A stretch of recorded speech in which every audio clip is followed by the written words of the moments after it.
नमस्कार, आदाब, this is सार्थक and welcome back on the Sunday show. शुरू करते हैं न्यूज की बात एंटरटेनमेंट के साथ। संडे को वीडियो देख रहे हैं तो कल मंडे को देख रहे हैं तो आज है वेस्ट बंगाल चुनाव के रिजल्ट्स, जिसके एग्जिट पोल्स ऑलरेडी आ चुके हैं। एग्जिट पोल्स तो पता है ना तुम्हें क्या होता है? एग्जिट पोल्स मतलब जब इनिशियली लोग वोट दे के आए तो उन्होंने क्या बोला और उसके बेसिस पे एक आइडिया लगाया जाता है कि कौन सी सीट किसकी होगी। अरे वो मूवी के पहले दिन नहीं होता, माइक लगा के पूछते हैं, जी मैडम कैसी लगी पिक्चर? जी पिक्चर तो बहुत जबर थी, हीरो ने बढ़िया डायलॉग बोले, हीरोइन भी क्या बोली है, एक्शन बहुत अच्छा रहा और एक्टिंग तो सभी ने बढ़िया की। कौन सी पिक्चर की बात कर रही हैं आप? जी Bengal files. Bengal, West Bengal, Assam, Tamil Nadu, Kerala and Pondicherry, यहाँ पे इलेक्शंस हुए थे और एग्जिट पोल्स में ज्यादातर स्टेट्स में स्टेटस को मेंटेन रहा है, मतलब जिसकी सरकार पहले थी उसी की अभी रहेगी। असम में बीजेपी थी, रहेगी, तमिलनाडु में डीएमके, केरला में लेफ्ट की सरकार और पौंडीचेरी में एनआरसी। एनआरसी लग गया वहां पे, अच्छा वो पार्टी का नाम है, सॉरी। बट इंटरेस्टिंग है वेस्ट बंगाल, क्योंकि कुछ एग्जिट पोल कह रहे हैं कि बीजेपी की सरकार बनेगी, कुछ कह रहे हैं कि टीएमसी की बनेगी, और कांग्रेस के विनर्स सरकार बनाना छोड़ो, बैठ के लूडो खेलने वही बड़ी बात है। कोई भी एग्जिट पोल ले लो, या तो टीएमसी या बीजेपी, कांग्रेस ऐसे गायब है जैसे घोटालों का हिसाब मांग लिया हो। खत्म, टाटा, गुड बाय, गया। अमर सिंह चौहान बोलते हैं, trust the man who spend 2 weeks on Bengal street, not studio exit polls. Bengal में shock the nation again, I am the man. 2 weeks, मैं तो 1 महीने रहा हूं। एंड पर्सनली मुझे अभी तक लगता था कि टीएमसी जीतेगी। जितने लोगों से वहां पे बात की, अगर आप दार्जिलिंग सिलीगुड़ी वाला इलाका छोड़ दो तो ओवरऑल बंगाल में, इवन जंगल वन इलाके में भी टीएमसी का ही बात थी। लेकिन रिसेंटली फिर 2 अंग्रेजी के टर्म सीखा मैं, एसआईआर और ईसी। मैं बस ये देखने बैठा हूं कि इनका कितना इफेक्ट पड़ा है। लोकसभा का एग्जिट पोल्स याद दिला दिया, वहां तो सभी बोल रहे थे बीजेपी 300 पार, कोई कह रहा 400 पार, कोई कह रहा 500 पार, फिर तीसरा क्या कह रहा उतनी सीटें नहीं है। May God help the poor, अच्छा सॉरी, पीपल ऑफ बंगाल लिखा है, पुअर मैंने पढ़ लिया। May God help the people of Bengal. BJP और TMC no one knows, but Congress is losing, that's certain. इनका खेला तो शुरू ही नहीं हुआ। मैं उसको भूल गया था उसको। Whoever wins, at the end it's the people who will be fooled and made to suffer। वाह वाह मेरे प्लाटो, मेरे सोक्रात, कितनी नई बात कह दी तुमने। नहीं खैर, संडे हो या मंडे, रोज खाओ अंडे, और कमेंट सेक्शन में लिखो कि क्या है वेस्ट बंगाल के फंडे। I didn't plan it to rhyme। But जैसा बिहार की बात किया था, दोबारा करेंगे। आपको क्या लगता है किसको कितनी सीट्स मिलनी है? BJP, TMC, Congress? Comment section में लिख के बताओ। जिस व्यक्ति का प्रेडिक्शन फाइनल रिजल्ट्स के क्लोजेस्ट होगा उसको अगले एपिसोड में हम फीचर करेंगे। तो जल्दी कमेंट करके बताओ। मैं अपना बताऊं, चलो तुम अपना बताओ, क्या लगता है कितनी सीट्स होंगी? टोटल सीट्स बताओ। तुम कह रहे हो कि 294 में से 120 टीएमसी की, बीजेपी लेस देन 100। भाई गवर्नमेंट मेजोरिटी बनाने के लिए लगभग 150 चाहिए। आई एम अज्यूमिंग कि हम जो बंगाल में देख के आए थे उससे थोड़ा डिफर करेगा, क्योंकि टेकिंग बिहार इनटू अकाउंट बहुत डिफरेंट लग रहा था। जब आया तो BJP prove to be much stronger then. हाँ भाई सेफ खेल रहा है। भाई कह रहा है मैं देखा हूँ उसके हिसाब से 150 आगे, but taking SIR and DC into account 150 के नीचे। मैं बोल्ड हो जाता हूँ, मैं कहता हूँ भाई 180 के करीब टीएमसी और 100 के करीब बीजेपी, करीब करीब खेलते हैं। कटेगा तो कटेगा, देखते हैं भाई। अनुनय 190 भाजपा, चलो अनुनय का भी लगा देते हैं। अनुनय भाई, अनुनय का भी लगाना। अनुनय 190 भाजपा, 190 बीजेपी और 100 पे टीएमसी सिमट गई। 100 पे टीएमसी सिमट गई है। मतलब तुम्हारा एग्जैक्टली उल्टा है मेरे से। ठीक है, जस्ट रिवर्स। चलो देख लेते हैं, तीनों का लगा देना। एंड जनता जनार्दन, आपका भी एक लगा देते हैं। आपका प्रेडिक्शन क्या है? आप कमेंट सेक्शन में बताओ। हो जाए आज, खेला हो बे। अरिजीत कुमार पान्ने बोलते हैं, साधु भाई, I have been watching your point of view for a long time. Do you not think the exit polls are also manipulated by any ruling party? I want to know what's your point of view. I am sure they are. Exit polls manipulate करते हैं, कई बार market को हिलाने के लिए किया जाता है। और देखिए एग्जिट पोल आ जाते हैं, कभी कभी अगले दिन सही रिजल्ट आ जाते हैं, तो एग्जिट पोल पूरे एक दिन का खेल होता है। बट दया आती है उन एग्जिट पोल्स पे और उनके मालिकों पे कि तुम्हारा you had just one job, तुमने पूरे 5 साल लगा के एक काम किया, तुमने चुनाव प्रेडिक्ट करने का, और उसमें तुम गलत नहीं हुए, तुम मुंह की खा गए। तो कर क्या रहे थे? या तो तुमने स्टूडियो में बैठे बैठे पूरा काम किया, फिर स्टूडियो में रो के सिंपैथी मांगते हैं। चलो नेशनल के बाद अब आते हैं इंटरनेशनल न्यूज पे। अमेरिका से आई है ना, ट्रंप ने कुछ नहीं किया, एक्चुअली कुछ किया कि नहीं किया? वॉर रोका नहीं, ईरान का प्रपोजल भी और रिजेक्ट कर दिया ना। इसके हवाले से कोई अच्छी खबर आ ही नहीं सकती, कलेशी मनहूस। खबर आई है पनामा कैनाल को लेकर। अब पनामा अगर आप मैप में देखोगे तो नॉर्थ अमेरिका के नीचे एक छोटा सा देश है, छोटा सा देश है बट स्ट्रेटेजिकली बहुत इंपॉर्टेंट है, क्योंकि यहां से निकलती है Panama canal which is a direct link between the Atlantic ocean and the Pacific ocean. South America में जो ट्रेड होता है उसका एक डायरेक्ट रूट होता है, और इस पनामा कैनाल को, जैसे दुनिया भर की जो मैरीटाइम ट्रेड होता है उसका 5% पनामा कैनाल से होता है, इसको डायरेक्टली नॉर्थ अमेरिका कंट्रोल करता है। बेसिकली पनामा कैनाल वहां का स्ट्रेट ऑफ हॉर्मुज है, और जिस कंट्री का वहां पे कंट्रोल रहेगा वो रीजनली बहुत पावरफुल रहेगी। एंड ऑफ कोर्स अमेरिका के लिए बहुत इंपॉर्टेंट स्ट्रेटेजिक लोकेशन है। बट रिसेंटली क्या हुआ था कि यहां पे चाइना का बहुत प्रेजेंस आने लगा था।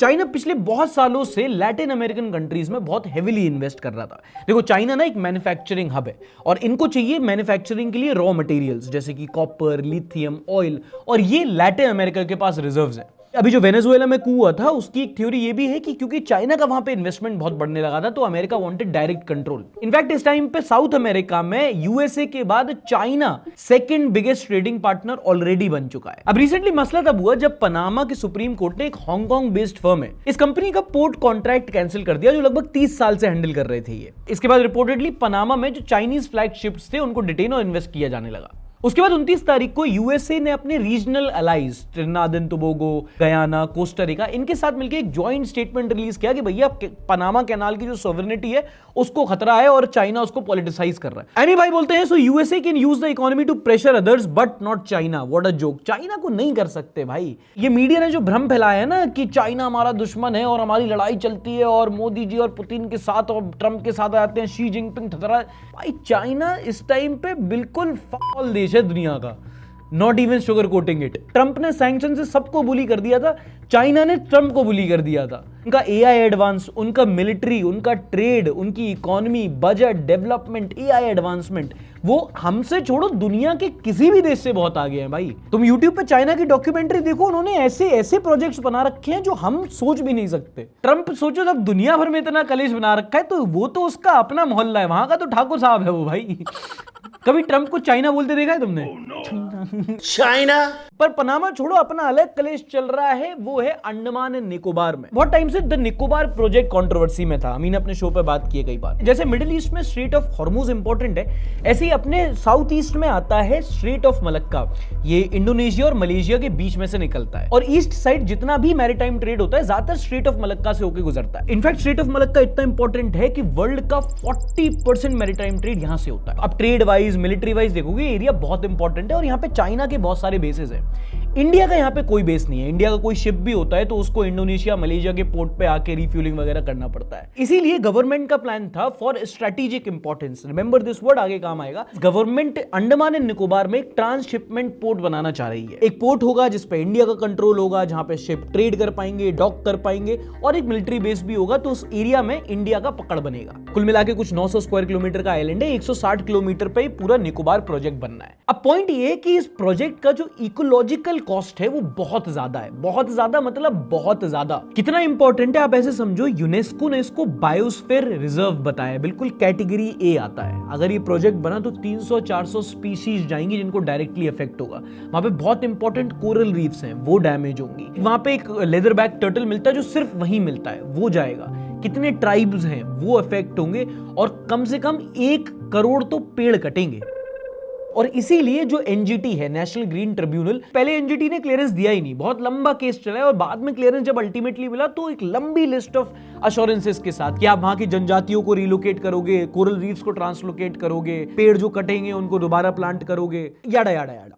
Ecologically sensitive environment versus project of national strategic importance. इसीलिए जो सपोर्ट कर रहे हैं वो इतने खतरनाक तरीके से सपोर्ट कर रहे हैं, और जो विरोध कर रहे हैं इतने खतरनाक तरीके से कर रहे हैं। Thousands and thousands and thousands of acres of rainforest are going to be cut. Every single person who lives on this island is against this project. They are doing this in a hidden manner. Greater Nicobar में military establishment create होगा so that entire strait can be supported and Strait of Malacca then becomes India's Strait of Hormuz.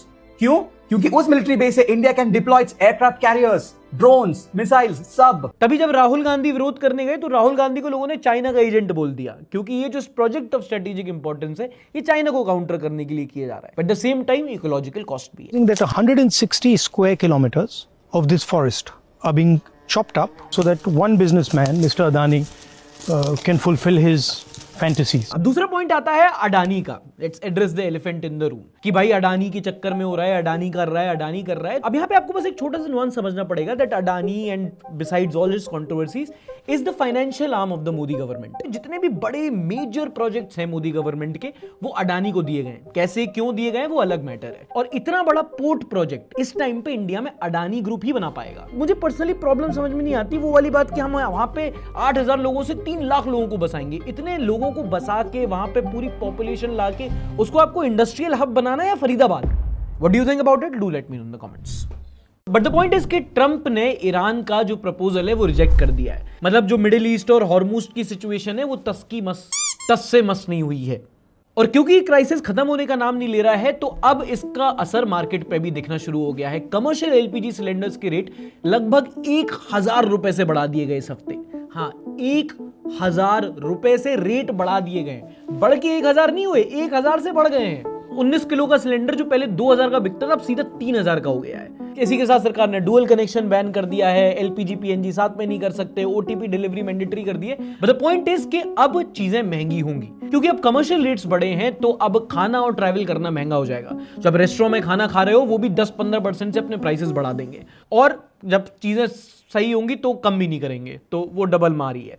दूसरा, travel महंगा हो जाएगा क्योंकि काफी time से ETF होता है जो फ्यूल होता है जो प्लेन्स यूज करते हैं वो भी बहुत महंगा हो गया था. तो जो फेडरेशन ऑफ इंडियन एयरलाइंस है वो इंडियन गवर्नमेंट से बोल रहे थे कि भैया आप ये थोड़ा प्राइस कम करो या तो टैक्स वैट कम करो. हम लोग को बहुत प्रॉब्लम हो रही है, हम लोग नहीं चला पा रहे हैं, हमें अपने ऑपरेशन सस्पेंड करने पड़ेंगे. तो वो अब थोड़ा रिलीफ दिया गया है. तो धीरे धीरे आप देखोगे जो आपके प्लेन के टिकट्स हैं वो भी महंगे हो रहे हैं. आपके, मैं तो थर्ड एसी, मैं ये प्लेन में ट्रैवल नहीं करता. Third AC sleeper, S1 S2, तो यूट्यूबर हो गया हूँ. Third AC.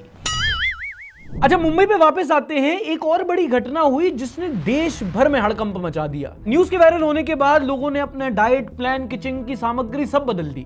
हुआ क्या कि 25 तारीख की रात को एक परिवार रात को बिरयानी और तरबूज खा के सोया. सुबह उठे तो उनको फूड पॉइजनिंग हो गई, उल्टियां होने लगी. हॉस्पिटल में एडमिट कराया गया तो परिवार के चारों लोग, पति पत्नी और उनके बच्चे, चारों की मौत हो गई. और जब ये देश भर में न्यूज फैली कि बिरयानी एंड वाटरमेलन खाने से मौत हुई तो सबको लगा कि वाटरमेलन खाने से मौत हुई है. मेरे घर वाले कह रहे हैं कि बिरयानी और तरबूज साथ में मत खाना. मैंने कहा ओ, घर में रोटी भिंडी बनी है. और ये अफवाह इतनी वायरल हुई है कि लोगों ने तरबूज खरीदने बंद कर दिए. तरबूज की कीमतें जो 50 रुपए किलो बिक रहा था वो 7-8 रुपए किलो बिक रहा है. बिरयानी पे असर नहीं पड़ा. बिरयानी और तरबूज में क्या सेक्रीफाइस करना था, जवाब क्लियर था. भाई इससे वो वाला कहावत सच हो गई कि चाकू तरबूज पे गिरे या तरबूज चाकू पे, कटना तो तरबूज को ही होता है. झगड़ा किसी का भी हो, बेवजह मरता मैं ही हूं. अब डिमांड कम होगी और रेट भी कम होंगे. हो गए. People should stop buying even if they offer the free of cost. साला, I bought it one watermelon and now it's still in the fridge. Not getting courage to eat it. लोगों की यही, हमारे यहाँ ना छोटी घटनाओं लोग बिल्कुल ना जांच पड़ताल करते हैं ना पोस्टमार्टम आने का वेट करते हैं, बॉयकॉट कर देते हैं. एक पहलगाम हमला हुआ, पूरे कश्मीर का टूरिज्म गया. कोई कहीं मरा, उसने आखिरी तरबूज खाया था, कोई तरबूज ही नहीं खा रहा. अब ऐसी पॉलिटिक्स के टाइम पे कर लो कि एक करप्शन केस आया, पूरी पार्टी कोई वोट नहीं कर रहे. तेज सुधर जाए. देखो, क्लियरली बताने की भी जरूरत नहीं है कि तरबूज और बिरयानी का कॉम्बिनेशन कुछ खतरनाक नहीं होता. ये क्लोरोमिंट कोका कोला वाला हिसाब नहीं है. क्योंकि थोड़ा लॉजिकली सोच के देखो, रमजान के वक्त इफ्तारी में मुसलमान यही खाते हैं.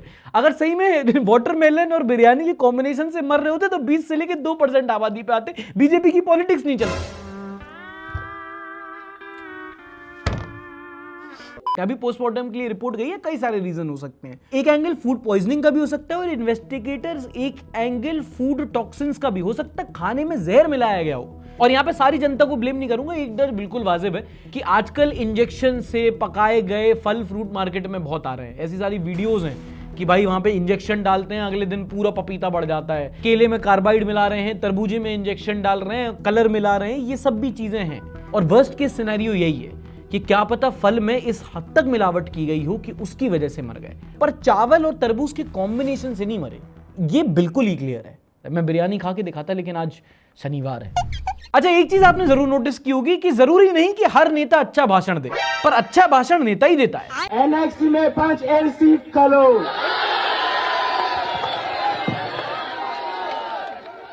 और स्विमिंग पूल पे बनेगा. स्विमिंग पूल भी बनेगा। इसका वो नहीं लग रहा है कि सलाम अलैकुम न्यारी। एंट्री से कॉलेज बहुत दूर है, तो ये मेट्रो स्टार्ट करूंगा। मेट्रो स्टार्ट करूंगा। पीछे लौंडे पगलाए जा रहे हैं। आधे ज्यादा इनमें हॉस्टल के होंगे, आधों को कुछ नहीं पता होगा, आधे मजे लेने आए। कपड़े धोने की लाई है, फ्लोर पे वॉशिंग मशीन होगा। हर फ्लोर पे वॉशिंग मशीन होगा। अगर मैं सेक्रेटरी बना तो एनसी में सबको 3 टाइम्स चाय मिलेगा। 3 टाइम्स चाय मिलेगा। इसके बाद एक बार बस फासला पे ना छोड़ देता भाई तू, मजा आ जाता। हॉस्टल के अपने मुद्दे हैं, 3 बार चाय, हर जगह वॉशिंग मशीन, मेट्रो, और 11 बजे के बाद एंट्री अलाउ होगी। हॉस्टल में लड़कियां अलाउड होगी। कैसी अपमानजनक बातें कर रहा है लड़का ये। सबको सुट्टा पीना होता है। ब्लिंकिट का एक डार्क स्टोर हॉस्टल में खुलेगा। Engineers could do everything except engineering. Long live अयूबा। मुझे नहीं पता अयूबा क्या है, बट अयूबा जिंदाबाद। एक कमेंट सेक्शन कह रहा है भाई साहब वो एयरपोर्ट और हो जाता अगर तो हॉस्टल के हर टावर के ऊपर एक हेलीपैड होगा। फ्रीबीज मॉडल यहां तक पहुंच गया। विकास भाई मोदी है तो मुमकिन है। और फिर कोई कमेंट करता है पता आखिरी में क्या, पक्का जीतेगा, चाय पिलाने वालों के अच्छे दिन चल रहे हैं। द ओनली चाय वाला AMU स्टूडेंट्स लव। AMU वालों अगर देख रहे हो, अगर ये जीत जाए ना बंदा, बता देना, इसको पॉडकास्ट पे बुला लूंगा मैं। एक दुखद घटना इस हफ्ते हुई जबलपुर में। वहां पे बारजी डैम में एक क्रूज शिप जा रहा था, कई सारे पर्यटक थे उसमें, जो पानी के अंदर ही डूब जाता है। यहाँ पे ऑलरेडी IMD ने वार्निंग दे रखी थी कि तेज हवाएं चल रही हैं, 50 किलोमीटर प्रति घंटे की हवाएं चल रही हैं, और कोई भी छोटा मोटा शिप जाएगा उसके क्षतिग्रस्त होने के, डूबने के आसार हैं। इस क्रूज शिप पे 40 लोग सवार थे। 9 लोगों की मौत हो गई है, 4 अभी भी लापता है। अब दुर्घटना हर जगह होती है। प्रॉब्लम है कि वृंदावन की घटना के सिर्फ कुछ ही हफ्तों बाद हुआ है। मध्य प्रदेश में ऐसी ही घटना कुछ ही सालों पहले हो चुकी है। तो भैया कहां है सेफ्टी मेजर्स? वो लोग लाइफ जैकेट्स क्यों नहीं पहने थे? वीडियोस आ रही हैं सामने जहां पे कोई लाइफ जैकेट नहीं पहना है, लोग बोल रहे हैं परेशान है, फिर भी वहां पे रेकलेसली वो क्रूज चलाया जा रहा है। फिर कहते हैं कि टूरिज्म बढ़ाना है। ये वो स्टेट है जो अपना टूरिज्म बजट 2000 करोड़ रुपए का रखा है। 2000 करोड़। एक तो 1000 के आगे करोड़ इतनी आसानी से लगा देते हैं लोग जैसे पैसा कुछ चीज ही नहीं होती। इतना पैसा लग रहा है और लोग पानी के बीच में लाइफ जैकेट की वजह से डूब जा रहे हैं, तो पैसा लग नहीं रहा, कहीं तो जा रहा है। और हम लोग के लिए कितना आसान है, हम लोग दुर्घटना बोल के आगे बढ़ जाते हैं। कितने सारे लोग होते हैं जो अपना परिवार खो देते हैं। इसमें फोटो है इस घटना की, एक माँ है, एक अपने बच्चे के साथ हक करके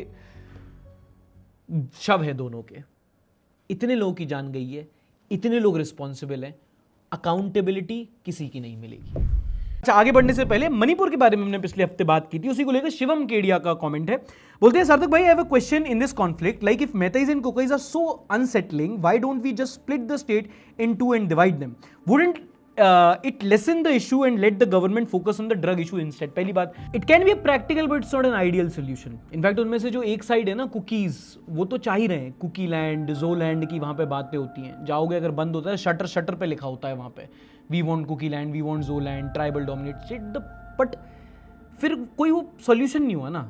अगर हर कहीं जहाँ एथनिक कॉन्फ्लिक्ट हो वहाँ पे आप डिवाइड करने लगो तो पूरा देश में बस लाइनें ही ड्रॉ होती रहेंगी। हमारे देश का कॉन्सेप्ट है यूनिटी इन डाइवर्सिटी। अगर 2 एथनिसिटीज एक दूसरे से क्लैश कर रहे हैं और इकलौता सॉल्यूशन उनको विभाजित करना ही बनता है, तो फिर आइडिया ऑफ इंडिया कहाँ है? अगली 2 इंपॉर्टेंट न्यूज है टेररिज्म को लेकर। पता नहीं आप उसको क्लासिफाई करोगे कि नहीं, मैं तो करूंगा। पहली खबर है मुंबई से, जहां पर एक व्यक्ति ने 2 हिंदू सिक्योरिटी गार्ड से आके पहले उनका धर्म पूछा, फिर उनसे पूछा कि तुम्हें कलमा पढ़ना आता है कि नहीं। जब उन्होंने बोला कि कलमा नहीं आता है तो चाकू से उन पर हमला कर दिया। घटने के बाद दोनों सिक्योरिटी गार्ड्स को गंभीर चोटें आई हैं, हॉस्पिटल में एडमिटेड है। थैंकफुली किसी की जान नहीं गई है। एक तो इन लोग का कलमा पढ़वाने से क्या ऑब्सेशन रहता है, पढ़ो तो ठीक है, नहीं पढ़ो तो जान से मार देंगे। नहीं पढ़ेंगे। हेलो अब्दुस, हाँ अब्दुस भाई क्या कह रहे हैं? ला इलाहा, आवाज कट रही है। हेलो क्या ला इलाहा, क्या तुम्हें खुद नहीं आती? सैंडी बोलते हैं, he should be given capital punishment without court trial. नहीं, विद कोर्ट ट्रायल भाई। हर जगह एक एक्सट्रीम का आंसर एक्सट्रीम ही रखना है तुम्हें भी। रिद्धि रहमान बोलती है, what is the difference between him and the people who beaten Muslim when they refuse to chant Jai Shri Ram? Nothing. I'll say what he wants me to say. Kalma to kalma, I am assuming I remember the words. My life is more precious to me than the pain of saying some words are detest. उस point पे अगर कोई बोले कि पढ़ वरना मैं जान से मार दूंगा, तो सर्वाइवल इंस्टिंक्ट होता है आदमी का, सब बोल देंगे। लेकिन पॉइंट है क्यों बोले इंसान भाई? जो कोई धर्म फॉलो करना चाहे, ग्रंथ पढ़ना चाहे, वो उसका रिलीजियस फ्रीडम है। तो कोई अगर धार्मिक ना बनना चाहे या ना पढ़ना चाहे तो वो भी उसका रिलीजियस फ्रीडम है। किसी को कोई रिलीजियस टेक्स्ट नहीं आते, नहीं पढ़ रहा है, उसकी जिस पे उसकी जान ले ली जाए तो वो क्या है? वो एक्सट्रीमिज्म नहीं, वो तो आतंकवाद है प्रॉपर। पहलगाम में भी तो वही हुआ था। हिंदू हो या मुसलमान, मुसलमान हो कलमा पढ़ो। हमने जवाब दिया हिंदू है। एंड आतंकवाद में सोच समझ के बोल रहा हूं, क्योंकि ये व्यक्ति जिसका नाम जैब अंसारी था, जब महाराष्ट्र एटीएस ने तहकीकात की तो इसके पास कुछ नोट्स मिले जिसमें इसने आईसिस ज्वाइन करने की बात की थी, और ये काम करना उसका पहला स्टेप था। और ऐसी इस हफ्ते इकलौती न्यूज नहीं है, दूसरी आती है पटियाला से। पंजाब को ग्रैनरी ऑफ इंडिया कहते हैं क्योंकि सबसे ज्यादा फसल पंजाब में होती है, और इसलिए रेलवे का पंजाब में एक फ्रीट कॉरिडोर है पूरा। यहां पर एक खालिस्तान बैक टेरर मॉड्यूल था जो इस फ्रीट कॉरिडोर की जो रेलवे लाइंस है उनको बॉम्ब से उड़ाने का प्लान कर रहा था। इनफैक्ट एक इनका रिक्रूट तो बॉम्ब प्लांट करते वक्त ही बॉम्ब से उड़ गया। नूब, क्या गुंडा बनेगा रे तू? जगरूप सिंह नामक व्यक्ति रेलवे लाइन पे आईईडी लगा रहा था और वो लगा नहीं पाया और खुद ही उड़ गया। ब्लास्ट में आईईडी आरडीएक्स होने की बात पुलिस ने कंफर्म की है। इसके बाद 4 लोगों को अरेस्ट भी कर लिया गया है, जिनसे पूछताछ जारी है। जो लोग अरेस्ट हुए हैं उनके पास high grade ammunition, pistols, hand grenades, असला बारूद और सोफिस्टिकेटेड कम्युनिकेशन इक्विपमेंट्स मिले हैं। ये बिना फंडिंग के आ जाएंगे। पंजाबी आ गए ओए। How did it make sense? Kindly blame Pakistan without investigation. We don't need to investigate, brother. We know. Punjab में क्या हो रहा है और कैसे फंड किया गया है, bleed India by 1000 cut, we know. अगली खबर है दिल्ली हाई कोर्ट से, and trust me you won't see this coming. तुम्हें लग रहा होगा कि कोई सरकार को एडवाइजरी दी होगी, कोई डिसीजन रिवर्स कर दिया होगा, किसी क्रिमिनल को बेल दे दी होगी या कोई जज को राज्यसभा सीट। दरअसल यहाँ पे कोर्ट की एक वर्चुअल हियरिंग चल रही थी, वही ना तुम जूम पे देखते हो। किसी पार्टिसिपेंट ने घुस के उसको हैक करके उसमें वो वाली वीडियो चला दी। वो वाली वीडियो, वो जो तुम स्कूल में बैक बेंच पे कमरे में छुप के और पार्लियामेंट में खुले में देखते हैं। What? रहा नहीं जाता, तड़प ही ऐसी है ना। हाँ भाई, किसी ने कोर्ट में, सोचो तुम कोर्ट की हियरिंग चल रही है, जज साहब बैठे हैं, कोर्ट है, मुवक्किल आया हुआ है, और उसी बीच में कहीं डैनी डैनियल्स भी आ गई। कानून की आंखें खुल गई होंगी। एक बार नहीं, बार बार हुआ है। थोड़ी देर के लिए justice delayed is justice denied. क्या कह रहे हैं? फेक न्यूज है, लाइव सबूत दिखाओ। बाद में जब ये कोर्ट के माहौल में हो गया तो दिल्ली पुलिस एक्शन में आई, मामला साइबर यूनिट को दे दिया गया और उस पर एक इन्वेस्टिगेशन बिठा दी गई है। नाउ हेल्प मी अंडरस्टैंड, इस मामले में क्या इन्वेस्टिगेशन हो सकती है? क्या सवाल के जवाब ढूंढेगी पुलिस? कौन सी वेबसाइट से चलाई, कौन सा VPN यूज किया, स्टोरी लाइन थी कि नहीं थी, क्या मतलब तहकीकात क्या होगी इसमें? सर पूछना चाहता हूँ नागरिक के नाते। और जब जांच पूरी हो जाएगी तो क्या चार्जशीट जनता पढ़ सकती है? Research purposes of course. अगली न्यूज आती है बंगाल से, जहां पर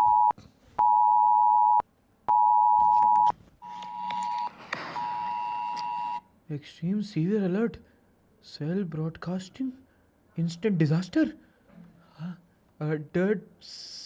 safe action, no action required by public recipient, test में। अबे तुम्हारी गवर्नमेंट ऑफ इंडिया कुछ कह भी तो नहीं सकता, साला जेल कर देते हैं ये लोग। भाई तुम्हारी इमरजेंसी नोटिफिकेशन के चक्कर में हार्ट अटैक आ जाए, सही में इमरजेंसी हो जाएगी। साला तरीका होता है कोई? देखो, अगर न्यूक्लियर हमला भी हुआ ना और मैं सो रहा हूं तो ऐसे उठाने से अच्छा है कि मुझे सोते सोते मर जाने दो। अच्छा साला, हाँ डर गया यार। टाइम टू टाइम कभी थाली बजवा देते हैं, कभी मेरी बजवा देते हैं, कुछ ना कुछ चलता ही रहता है इन लोगों का। एंटरटेनमेंट की कमी नहीं है इस देश में। अच्छा, इस हफ्ते न्यूज़पेपर से एक इंपॉर्टेंट न्यूज बताता हूं, ये वाली। ये आर्टिकल एक एम्स स्टडी की बात करता है जो बच्चों के स्क्रीन टाइम और ऑटिज्म का एक कोरिलेशन बताता है। कई बार आपने देखा होगा कि आजकल जो छोटे छोटे बच्चे होते हैं, 1 साल 2 साल 3 साल, वो फोन बहुत चलाते हैं। और आजकल के माँ बाप के, हाँ हाँ बेटा छोटे छोटे बच्चे, चलो खा लो कोई बात नहीं, फोन देखते देखते खाएगा बच्चा, ले खा ले। पागल बना रहे हो तुम अपने बच्चे को। तुम फोन के बहाने खाना खिला के नहीं, वैसे ही पागल बना रहे हो। क्योंकि एम्स की स्टडी बताती है कि जिन बच्चों में छोटी उम्र में स्क्रीन टाइम ज्यादा रहता है उनमें आगे जाके ऑटिज्म के रिस्क ज्यादा रहते हैं। Autism is a neurological disorder जिसमें बच्चे के वीक सोशल स्किल्स होते हैं, वो स्पीच इंपेयरमेंट हो जाता है उसको, वो उसकी लो फिजिकल एक्टिविटी की वजह से वो चीजें नहीं समझ पाता अच्छी तरीके से।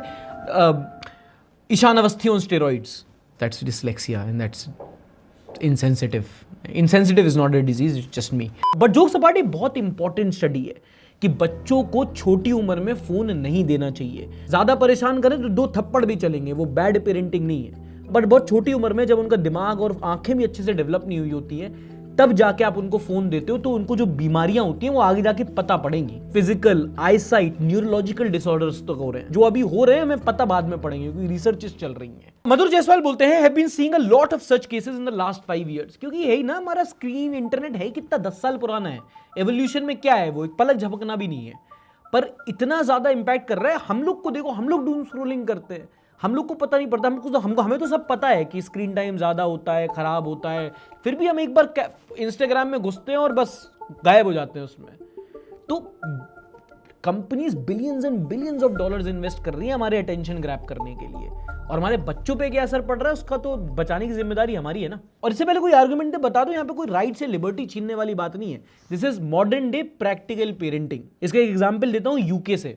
उनको तो बहुत मानते हो ना अंग्रेजों को। यूके गवर्नमेंट ने एक लॉ पास किया है जिसमें उन्होंने बोला है कि 2009 के बाद जो भी बच्चे पैदा हुए हैं जिनकी डेट ऑफ बर्थ 2009 के बाद है, उनको सिगरेट बेचना बैन है। तो तुम सोच रहे हो नहीं, आजकल तो वेप का जमाना है, वो भी बैन कर दिया है। सॉरी रेहान पराग। दीपक कौशिक बोलते हैं ये इंडिया में भी होना चाहिए। भाई इंडिया में तो बच्चा पनवाड़ी के पास जाके बोलता है अंकल वो पापा वाली देना। But I think it's a step in the positive direction. सारी सरकारें अपने यूथ को सबसे बड़े खतरे से बचा रही हैं। ऑस्ट्रेलिया ने सोशल मीडिया बैन कर दिया, यूके ने सिगरेट बैन कर दी। हमारे यहाँ कम से कम स्प्लिट्सविला और बिग बॉस से शुरू तो करो। मैं आ जाऊं क्या? दर्शन पंचाल बोलते हैं व्हाई दिस डेथ सर्टिफिकेट और birth certificate and Aadhaar card service can not be automated. We Indians live a tragic life just to prepare and sync document. आधा काम ना इसी में जाता है भाई हमारा, कि कभी तुम एक काम करो, आधार कार्ड को पैन कार्ड से कर लो, फिर पैन कार्ड को नंबर से लिंक कर लो, फिर आधार कार्ड को नंबर से लिंक कर लो, फिर सुनो केवाईसी कर लो। आधी जिंदगी ये साबित करने में चली जा रही है कि मैं जिंदा हूं।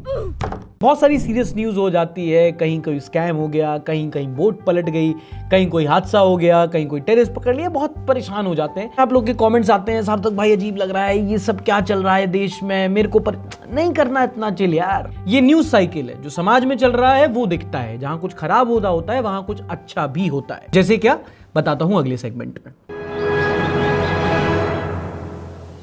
अपने देश की बताऊं उसके पहले एक पोलैंड की न्यूज सुनो। यहां पर एक 23 साल का स्ट्रीमर है, ऑनलाइन गेम खेलता था, उसे स्ट्रीम किया करता था, वहां का ट्रिगर्ड इंसान। अब आजकल ना बहुत सारे लोग स्ट्रीमर्स को सीरियसली नहीं लेते, खासकर हमारी पुरानी जनरेशन। उन्हें लगता है कि अरे स्ट्रीमर हैं, गेम खेल रहे हैं, ऑनलाइन बच्चा अपने मस्त में कुछ सीरियस काम नहीं कर रहा। पर नहीं, जिनको पता है उनको पता है गेमिंग में बहुत पैसा और बहुत इन्फ्लुएंस है। पैसा कितना है, एक बार मलान फैमिली की नेटवर्क देख लेना, और इन्फ्लुएंस कितना है पोलैंड के एग्जांपल से सुनो। यहां पर एक 23 साल की गेमर ने 9 दिन तक एक चैरिटी लाइव स्ट्रीम की। हाँ, 9 दिन तक उसने गेम खेला लाइव ऑनलाइन। पता है उसने कितने रुपए का कैंसर रिलीफ फंड रेज किया? सिर्फ 9 दिनों में उसने $68 मिलियन की चैरिटी रेज की। 560 करोड़ रुपए की चैरिटी ऑनलाइन गेम खेल के। इसका स्ट्रीम इतना बड़ा हो गया था कि वर्ल्ड वाइड ट्रेंड हो गया। बड़े बड़े दुनिया के सेलिब्रिटीज, पॉप स्टार्स, म्यूजिशियंस आने लगे। वो कोल्ड प्ले का क्रिस मार्टिन वो भी ज्वाइन किया था, तो उन सब ने भी डोनेट किया, जनता ने डोनेट किया, और उसने कैंसर के लिए 560 करोड़ रुपए जोड़ दिए। दैट इज वाई अगर आप ऑनलाइन कंटेंट बनाते हो तो आपको समझना पड़ेगा कि जो इन्फ्लुएंसर शब्द का यूज होता है क्यों होता है। आप सही तरीके से इन्फ्लुएंस का इस्तेमाल करो, आप करोड़ों करोड़ों रुपए रेज करके कितने लोगों की जान बचा सकते हो। और गलत तरीके से करो तो फिर सट्टा खिला लो, गुटखा बिचवा लो। और ऐसी इंस्पायरिंग स्टोरीज की कमी नहीं है। इसको देखो, यूएस का 14 साल का बच्चा है, जेड बेकर नाम है इसका, कैंसर से पीड़ित था, इसकी थेरेपी हुई, ही डिफीटेड द डिजीज। अब एक फाउंडेशन है, मेक अ विश फाउंडेशन। ऐसे जो एक्सट्रीम डिजीज से बच्चे जो लड़ रहे होते हैं उनकी एक मेक अ विश फाउंडेशन है कि भाई क्या पता आपके जीवन में आगे क्या हो, एक विश दो, आपकी जो विश होगी वो पूरी करेंगे। अब ज्यादातर जो बच्चे होते हैं अपनी ख्वाहिशें पूरी करते हैं। डिज्नीलैंड की विजिट हो गई, कोई किसी फेमस क्लब का कोई मर्चेंडाइज हो गया, कोई फेमस सेलिब्रिटी से उनको मिलवा दिया जाता है, पर जूड ने ऐसा नहीं किया। 14 साल के बच्चे की मेक अ विश ने पूरी दुनिया को इंस्पायर कर दिया। इसने बोला 300 होमलेस परिवारों को खाना खिलाओ, आप उनको उनकी बेसिक एमिनिटीज दो, ये मेरी विश है। And I don't know about you, जब मैं ऐसी चीजें सुनता हूं मुझे लगता है time and maturity and age are very relative. वरना सोच के देखो, दोनों एक ही देश के हैं। एक 80 साल का बुढ़ऊ बचकाना लगता है और एक 14 साल का बच्चा बड़प्पन दिखा देता है। सिक्किम राज्य दुनिया का, सिर्फ देश का नहीं, दुनिया का पहला फुली ऑर्गेनिक स्टेट बन गया है। पहला ऐसा राज्य जहां पे कोई प्रोडक्शन होता है, खेती होती है, फार्मिंग होती है। बिना पेस्टिसाइड, बिना फर्टिलाइजर के होता है। सब कुछ नेचुरल तरीके से, ऑर्गेनिक तरीके से, बिना कोई कीटनाशक खाद्य पदार्थ के उगाया जाता है। और ये खुद को तमगा नहीं दिया है सिक्किम ने। यूनाइटेड नेशंस की FAO, food and agriculture organisation, उन्होंने ये चीज नोटिस की है। और इतनी जल्दी भी अचीव नहीं हुआ। सिक्किम को ये 20-25 साल लग गए। 2003 से प्रोग्राम स्टार्ट हुआ था कि हम अपने स्टेट को एक ऑर्गेनिक स्टेट बनाएंगे। उसी हिसाब से उन्होंने लोगों को एनकरेज किया, उसी हिसाब से पॉलिसीज बनाई। और आज सिक्किम में फल सब्जी इतनी साफ है कि उसको अगर दिल्ली कलकत्ता के पानी से धो दो तो गंदी हो जाए। Why can't Uttarakhand become like this? I will return to my state instead of living in this hell Delhi. यार with the right intent, leave Uttarakhand, even Delhi can become like this. एक चीज बहुत होती है जो सिक्किम ने किया कि उन्होंने प्लास्टिक बॉटल बैन करके वो बैम्बू बॉटल यूज कर रहे हैं। ये छोटी छोटी चीजें हैं। एक कॉन्सेप्ट आया था अभी रिसेंटली, उत्तराखंड हिमाचल में ही कहीं लॉन्च हुआ था, इंप्लीमेंट हुआ कि नहीं, कि वहाँ पे एक कार्बन क्रेडिट होता है। आप कहीं से कोई बॉटल लो, आपसे एक कोलैटरल रख लिया जाएगा, दूसरी दुकान पे आप वो प्लास्टिक की बॉटल लौटा दो, आपको पैसे वापस मिल जाएंगे। तो इंसान जबरदस्ती बॉटल लेके पहाड़ों में नहीं फेंकेगा। अब इसके लिए कोई ऑर्गेनाइजेशन नहीं चाहिए, इसके लिए आपको कोई मैसिव फंडिंग नहीं चाहिए, बस राइट इंटेंट चाहिए। वो ज्यादातर सरकारों में है नहीं, वो फ्रीबीज दे के वोट लेने में जुटी हुई हैं। अगली खबर आती है जर्नलिज्म पे। आपने ये वाली क्लिप जरूर देखी होगी। प्रधानमंत्री मोदी के इंस्टाग्राम अकाउंट पर इस वीडियो को सिर्फ 24 घंटे के अंदर 100 मिलियन यानी 10 करोड़ से ज्यादा बार देखा जा चुका। जब वोट से ज्यादा लाइक्स की वैल्यू होने लगे तो उसको जर्नलिज्म नहीं, जिंगोइज्म कहते हैं। झालमुड़ी सिर्फ एक स्ट्रीट फूड नहीं है, ये एक इमोशन है, ये एक एहसास है। इमोशन है, ये एहसास है। इनको लग रहा है इन्होंने ऐसे हिंदी में बोल के बहुत कूल लग गई है। दीदी आपको लग रहा है बहुत। कमेंट सेक्शन खोल लो अपना, एक ही शब्द आता है उसमें बार बार बार बार बार बार, पता है क्या, डी से शुरू होता है वो। देसी बन गई। कभी ग्राउंड पे भी उतर लिया करो मैडम। और ये सिर्फ एंकर्स की बात नहीं है, सड़ गया है पूरा इकोसिस्टम अंदर से। तुम कुछ नहीं कहोगे चलो डिबेट नहीं देखेंगे, वो 100 टॉप हेडलाइन आती है ना, वो देख लेंगे। तो मैं एक बार अपनी बस मन बना के बैठ गया। 100 दिन की टॉप हेडलाइन थी, जिसमें से 30 थी कि बंगाल चुनाव में किसने किससे क्या कहा, अगली 30 थी ईरान वॉर में ट्रंप ने किससे क्या कहा। जनता के मुद्दे 62वें नंबर से शुरू हुए और 90 पे खत्म हो गए, क्योंकि आखिरी के 10 IPL के होने थे। ये हालत हो गई है जर्नलिज्म की। लेकिन उसके बाद भी कुछ ऐसे ग्राउंड रिपोर्टर्स हैं, बार बार कहते हैं कि ग्राउंड रिपोर्टर्स हैं, जो आज भी जर्नलिज्म को जिंदा रखे हुए इस देश में। हमने पिछले हफ्ते वो CNN की रेप एकेडमी वाली इन्वेस्टिगेटिव रिपोर्ट बताई थी। ऐसे ही हमारे देश में दैनिक भास्कर की एक इन्वेस्टिगेटिव जर्नलिस्ट हैं बिहार से, उन्होंने स्टोरी की है ऑर्केस्ट्रा एकेडमी। काफी टाइम से खबर आ रही थी कि उस एरिया में ये ऑर्केस्ट्रा चलता है ना, जो प्रोग्राम होता है, रात को नाच होता है, लड़कियां नाचती हैं, ऑर्केस्ट्रा के नाम पे वहां पे एक सेक्स ट्रैफिक चल रहा था। तो भास्कर की एक इन्वेस्टिगेटिव जर्नलिस्ट है जो अंडर कवर गई एज अ डांसर बन के, वहां पे गई, बोली हरियाणा से आई हूं, यहां काम करना चाहती हूं। 3-4 दिन वहां पे पूरी गैंग के बीच में रही, उनको मारा पीटा गया, टॉयलेट साफ कराया गया, बर्तन मंजवाए गए, उनको 3-4 बार बेच दिया गया इसी बीच में।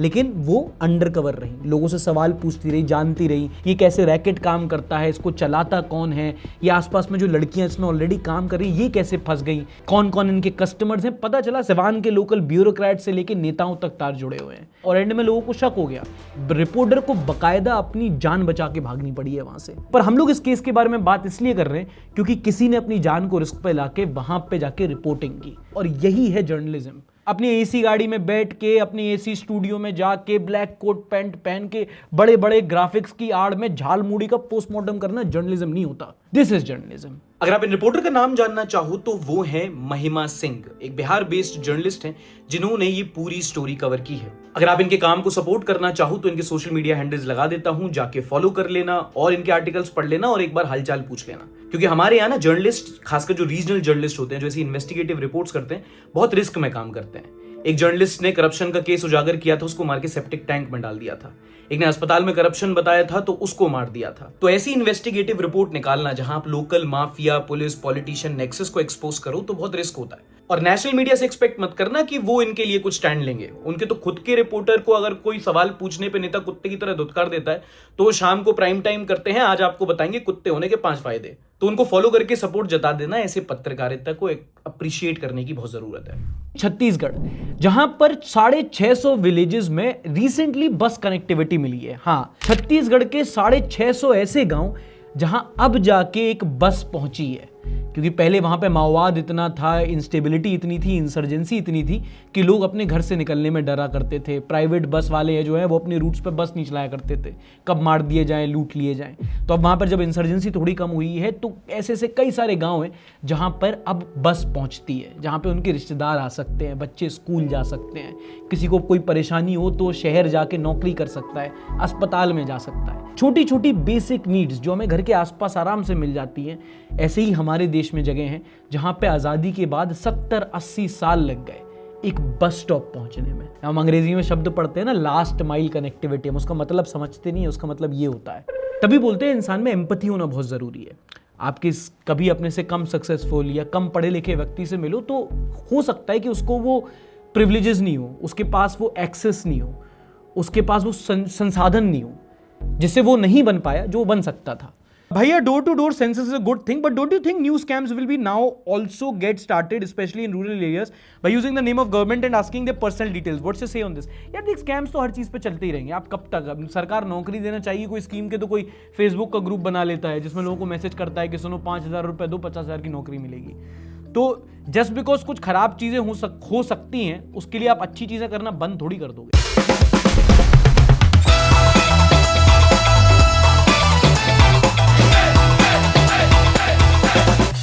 अगली वायरल कंट्रोवर्सी रही आईपीएल से। एक मैच के दौरान राजस्थान रॉयल्स के कैप्टन रियान पराग डग आउट में बैठे वेप पी रहे थे। कैमरामैन ने उनको पकड़ लिया। 2 सवाल लोगों ने पूछे कि क्या ड्रेसिंग रूम में प्लेयर स्मोकिंग कर सकते हैं और कैमरामैन सुंदर लड़कियों के अलावा भी देखते हैं किसी को? और पराग भाई, राजस्थान का कैप्टन ही रहना है क्या? पीना है तो हुक्का पियो, इंडियन टीम का बनोगे। And don't be surprise, this is the legacy of Rajasthan royal captain. ये तो अंदर बैठे चोरी छुपे वेप पी रहे थे। एक टाइम पे शेन वॉर्न हुआ करता था, वो बीच मैच में बाउंड्री लाइन पे जाके किसी स्पेक्टेटर से बियर लेके पी जाता था। वो अलग ही लेवल का बंदा था, किसी का नाम ही नहीं रहता था भाई। और ये तो फिर भी ड्रेसिंग रूम में चोरी छुपे वेप। कुछ लोग तो खुल्लम खुल्ला सदन में दारू पी के पहुंच गए हैं। और यहाँ भी पॉलिटिक्स में कैप्टन, सीएम, पंजाब के सीएम भगवंत मान स्पीच दे रहे थे और उनके अपोजिशन वाले कह रहे हैं कि बदबू आ रही थी जब ये स्पीच दे रहे थे कि आजो कट्ठे रल के लड़िए, पर वो पता नहीं क्यों साडे नाल ही लड़ लग जाते हैं। और इन्होंने पी नहीं पी, तुम नहीं सुन पाए हो तो कोई दिक्कत नहीं, प्रत्यक्ष को प्रमाण की जरूरत नहीं है। इन आप नशेड़ी होना इज मैंडेटरी। कोई शराब बेचने की चक्कर में पकड़ा जाता है, कोई शराब पीने की चक्कर में पकड़ा जाता है। दारू नहीं रे बाबा, दवाई है। सही बात है, डॉक्टर ने प्रिस्क्राइब किया है। कौन से doctor? Doctor Raghav Chadha. oh, no. थोड़ी सी जो पीली है चोरी तो नहीं है। अरे यार, जगजीत सिंह। अच्छा, आपने मार्केटिंग के अलग अलग तरीके देखे होंगे। कोई होर्डिंग पे ऐड लगाता है, कोई दीवारों पे लगाता है, कोई लिफ्ट में लगाता है, कोई यूट्यूब वीडियो में लगा सकता है पर उसे मिलते नहीं है।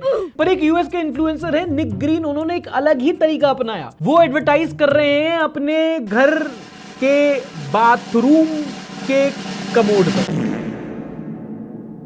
हाँ, most obvious of ads at the most unobvious of places. Goal बहुत सिंपल है, अपने कमोड पे एडवर्टाइज करके $1 मिलियन कमाने हैं। And if that is surprising, बंदा कमा रहा है। कई सारे यूएस के बड़े बड़े ब्रांड हैं जो इसके कमोड पे ऐड चिपका रहे हैं। Dude Wipes pays $7,500 and $8,000 for Dupe.com, and now the current king of the throne, Dr. Squatch, for $10,000. और लोग देख क्यों रहे हैं? When you realize he just made his own advertisement for his own advertising to advertise. हैं? क्या? मेरे तो दिमागी में मेरा तो, अरे मुझे चक्कर आने लग गया। न्यूज बताते बताते पीछे मेरे आग लगी है ना दोस्तों। इसी कमोड पे बैठ के जेट स्प्रे मारना पड़ेगा। साला कमोड पे एडवर्टाइज और ब्रांड कर रहे हैं स्पॉन्सर। इस आदमी की कमोड को स्पॉन्सरशिप में मेरा शो टट्टी से खराब है क्या? अगली वायरल पर्सनैलिटी है अलीगढ़ से, नाम गोलू लंगूर। अलीगढ़ की कॉलेज में बंदरों का आतंक था। कैंपस में इतने बंदर थे कि स्टूडेंट्स का कैंपस में चलना मुश्किल। तो एडमिनिस्ट्रेशन ने एक नया तरीका निकाला और उन्होंने बंदरों को भगाने के लिए एक सिक्योरिटी गार्ड हायर किया, गोलू। प्रॉब्लम यह थी कि गोलू की ना थोड़ी लंगूरों वाली हरकत थी। क्योंकि गोलू लंगूर ही था। क्या बात कर रहे हैं? हाँ, जगह जगह जाता था, बंदर भगाता था, 12,000 तनख्वाह पाता था। बताओ, लंगूर को नौकरी मिल गई। शर्म करो इंजीनियरों, तुम लोग को कॉलेज से प्लेसमेंट नहीं मिल रहा, एक लंगूर का कॉलेज प्लेसमेंट हो गया। सक्सेस के पीछे मत भागो, एक्सेलेंस का पीछा करो। सक्सेस झक मार के तुम्हारे पीछे आएगी। What about the faculty? उनको भी दे देते थोड़ा। लंगूर के हाथ अंगूर, कितना आगे देश पहुंचा दिया मोदी जी ना। वाह मोदी जी वाह वाह। You mean 12,000 worth of bananas or legit in cash? Binder_Lanuk, that's a very smart question. सही बात है, वो हरी पत्ती का क्या चाहिए उसको, तो हरा केला चाहिए। बात तो सही है। But sometimes success becomes your own enemy। दोस्तों, न्यूज वायरल होने के बाद गोलू लंगूर को नौकरी से निकाल दिया, क्योंकि हमारे देश में कोई भी जानवर जैसे मजदूरी कराना अलाउड नहीं है। बट हैविंग सेड दैट, इधर आओ कॉलेज वालों, सुनो। गुड आइडिया, नौकरी दे दी, अब तुम उसको तनख्वाह कैश में दो या केले में, गलती से निर्मला ताई को ना पता लग जाए, वरना उस पर भी टैक्स लगा देगी। इट्स अ कानून ऑफ दिस कंट्री।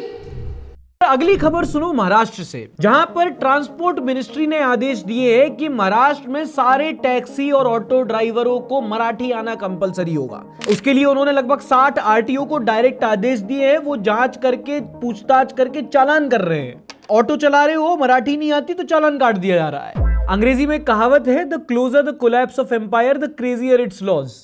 एक्चुअली कहावत नहीं है, मैंने कमेंट पढ़ के बताया, और अगर ऐसी कहावत नहीं है तो होनी चाहिए। क्या मतलब है कि मराठी नहीं आती तो, अबे ऑटो चलाना और मराठी आने का क्या लेना देना, मतलब क्या कर रहे हो यार तुम लोग। पढ़ाई लिखाई में ध्यान लगाओ, IAS बनो और देश को संभालो। ठीक है, आपका लैंग्वेज का इशू है, पर ऑटो वालों को क्यों परेशान कर रहे हो भाई, वो गरीब आदमी क्या गलती। और जितनी मराठी ऑटो ड्राइवर्स को आनी चाहिए उतनी सबको आती है। किसी से भी पूछो मलाट जाएगा, नक्को नाही। एंड नाउ इफ यू से कि नहीं ऐसे नहीं होता, तो एज अ नॉर्थी लेट मी से, हम लोगों ने अपनी मराठी सीखी है आत्माराम तुकाराम भीड़ से। और मराठी स्टार्ट सेट एकमेव सेक्रेटरी एंड एंड सेट कहता काय माधवी ए टप्पू तुझी माँ। सॉरी दया बहन। कोई आपसे प्यार क्यों करेगा? 26 में तो दुनिया खत्म है। आज अचानक से लिवर को सरप्राइज दे दिया। मैं तो नहीं पीता यार, मैंने पीना छोड़ दिया। हफ्ते में एकदम से एक दिन पी लिया, लिवर को तो सरप्राइज ही दिया। तो पीते हो? हाँ बिल्कुल। घर पे भी आती है ना ये फीड। आप तो कुछ और से ही सरप्राइज देते होगे। मैं किस चीज से सरप्राइज? मैं क्या फिनाइल पी लेता हूँ भाई, ऐसा कुछ नहीं। मजा आ रहा है, मेरा जूस कहाँ गया? लेकिन क्यों नहीं जा सकता? क्या हो जाएगा? बचपन से यही सुनता आ रहा हूँ कि तू यहाँ नहीं जाएगा, वहां नहीं जाएगा, ये नहीं कर सकता, वो नहीं कर सकता, अपने दोस्तों के साथ शेयर नहीं जा सकता। शेयर तो दूर, आप तो मुझे नदी के उस पार तक नहीं जाने देती। क्यों? He is already working for BJP. At this point, every other person in India is a BJP member or a spy. For thought experiment, एक बार देखना टोटल बीजेपी के कितने मेंबर्स हैं। Total number of Bharatiya Janata party members as of 2026, 2024 में 10 करोड़ थे, 10 से 11 करोड़ हैं 2026 का। Okay, now how many countries have lower population than this? अंग्रेजी माइंड मत करना। Around 140 to 150 countries have a population of less than 11 crore. दुनिया भर में करीब 200 देश हैं, जिनमें से 150 देशों की आबादी उतनी नहीं है जितने बीजेपी के मेंबर हैं। बीजेपी के मेंबर मिलके एक कंट्री बना सकते। बीजेपी के और सुनो, BJP is 11 crore members are more than the entire population of Germany, UK, France, Thailand, Iran and रफली इक्वल टू मैक्सिको। अरे यार, if BJP were a country it would rank around 10th to 12th largest population globally, bigger than most of Europe individually. ChatGPT कह रहा है, साला party है कि parallel देश। या बीजेपी में मेंबरशिप कार्ड मिलता है या आधार अपडेट होता है? बीजेपी का इंटरनल इलेक्शन, आइसलैंड का जनरल इलेक्शन। वाह मोदी जी वाह। सर, राघव चड्ढा ने आपकी पार्टी क्यों ज्वाइन की? बता राघव। मेरे मॉरल्स रख लिए, मैं सीए का बहुत बड़ा चैंपियन था। एक दिन मैंने अपनी पार्टी में टॉक्सिक एनवायरनमेंट देखा, जिसे देखकर मुझे बड़ा गुस्सा है और मैंने अपनी पार्टी छोड़ दी। लेकिन मोदी जी दिल के बड़े अच्छे हैं, उन्होंने मास हायरिंग करके हम सातों को अपनी नॉन टॉक्सिक और एथिकल पार्टी में जगह दे दी। जिसके बस देखा, दिल का बुरा नहीं है ये। लोग कह रहे हैं कि ये वीडियो ठीक नहीं हो सकती क्योंकि मोदी जी और press conference. Mass hiring, much hiring, much. अब इस देश का क्या होगा? देश का क्या होगा? पहले मैं खुद तो बन जाऊं, फिर बाद में देश को बनाऊंगा। और वैसे भी तू देश का चौधरी लगता है साले। If you can't beat them, join them. CBSE boys impressing ICSE girl. Guys, I'm really hungry, yaar. Yeah. Honesty is the best policy. Tit for tat. To the principal. Shining in the shade and sun like a pearl. Ocean. Mutual funds are subjected to market. All documents carefully. Photosynthesis in the process in which 4 plants go to picnic, and while they go to picnic, they खींचing the photo of other 3 plant and send it on WhatsApp. Photo seen, the photo was shared and they are इधर तुमसे ना हो पाएगा। ये आपके लिए relatable कैसे है रील? आप तो ऑलरेडी आईसीएसई बोर्ड से हो। तो आईसीएसई की लड़की है, ये तुम्हें क्यों लगता है कि 3 सीबीएसई की लड़कों से क्यों बात कर रही है? क्योंकि आईसीएसई वाले खुद बॉय स्कूल में रखे हैं ना। ये इंग्लिश बोलने का कोशिश कर रहे हैं, हम खुद ठेठ हिंदी बोलते थे। क्या करें अभी। वैभव सूर्यवंशी कोर। हेलो, एक तंदूरी चिकन प्लीज। वैभव सूर्यवंशी अगर फेस वैल्यू पे उसकी एज ली जाए, वो चैन कुली मैन कुली वाला केस है नहीं? बिल्कुल, उसके ऐसा लगता है उसका भी बैट वही मिल गया उसको। हाँ, सेम ऐसे ही चिप लगा बैट में। क्लासिक वही है कि 13-14 साल का लड़का आ रहा है, मारे जा रहा है, सामने वाला देख रहा है कि हरामजादा कर क्या रहा है, मारे। अरे अभी रिसेंट मैच में ही तो शायद 43 बनाया था ना, उसको आउट करने के बाद ऐसे सेलिब्रेट कर रहे थे। हर बॉल पे मारता है भाई, वो हर बॉल। ऑरेंज कप उसका हो गया था, अभी शायद 15 रन से पीछे है बस। सोचो, अरे वो विराट कोहली लिस्ट में है। विराट कोहली है, वैभव सूर्य, और कौन कौन है? अभिषेक शर्मा है, रजत पाटीदार भी था कुछ दिन पहले, संजू सैमसन नहीं है। एक वो जीआईएफ वायरल हो रहा था ना, जिसपे सब पीछे खड़े हैं एंड वो छोटे ऐसे नीचे खड़ा है, देखा होगा आई गेस आपने। फाइनली गाइस, हमने भारत को हिंदू राष्ट्र बना ही दिया। भाई क्रेजी। पाकिस्तान भी हिंदू राष्ट्र है भाई। इंडियन ओशियन भी हिंदू राष्ट्र है, देखो तुम जगह जगह। ऊपर से मुस्लिम फैल रहे हैं।